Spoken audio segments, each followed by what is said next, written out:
IT विभाग भेजता है 4 तरह के नोटिस। यहां जानिए कितने दिन में कैसे देना होता जवाब। Income tax notice. Income tax विभाग की ओर से टैक्स पेयर्स को 4 तरह के नोटिस जारी किए जाते हैं। आज आपको इन 4 नोटिस के बारे में जानने का मौका मिलेगा। इस आर्टिकल में आप जानेंगे कि इनकम टैक्स विभाग कौन से 4 तरह के नोटिस जारी करता है और इन 4 नोटिस का कब और किस तरह से जवाब देना होता है। आइए जानते हैं।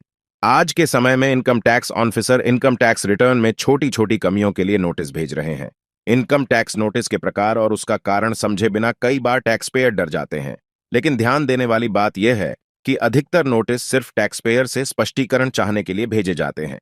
आज हम टैक्स पेयर को आने वाले 4 अलग अलग प्रकार के कर नोटिसों के बारे में बता रहे हैं और उन्हें इसका जवाब कैसे देना चाहिए इसके बारे में भी जानेंगे। धारा 131(1)(a) के तहत नोटिस। अगर असेसिंग ऑफिसर एओ को लगता है कि आप इनकम छिपा रहे हैं तो आपको नोटिस मिल सकता है। यह एक प्रकार की जानकारी है कि एओ मामले की जांच शुरू कर रहा है। टैक्स पेयर www.incometaxindiafilling.gov.in की वेबसाइट पर लॉग इन करके इस टैक्स नोटिस का जवाब दे सकते हैं। अगर आपके पास सभी डॉक्यूमेंट्स नहीं हैं तो आपके पास जो भी हैं उन्हें टाइम लिमिट के अंदर आवेदन के साथ भेजें और अधिक समय की मांग करें। धारा 139(9) के तहत नोटिस। अगर एओ को लगता है कि टैक्स पेयर की तरफ से दायर आईटीआर गलत है तो ऐसे नोटिस जारी भेजे जा सकते हैं। ऐसी स्थिति में एओ गलती के बारे में बताता है और उसे ठीक करने का समाधान भी देता है। इसके जवाब के लिए 15 दिनों का समय मिलता है। अगर तय समय में नोटिस का जवाब नहीं दिया जाता है तो रिटर्न खारिज हो जाता है।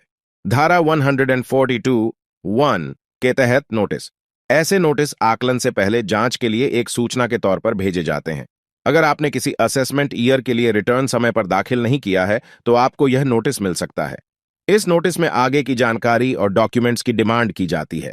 ऐसी स्थिति में जिन डॉक्यूमेंट्स की डिमांड की गई है उन्हें तय समय सीमा में जमा करवाना जरूरी है।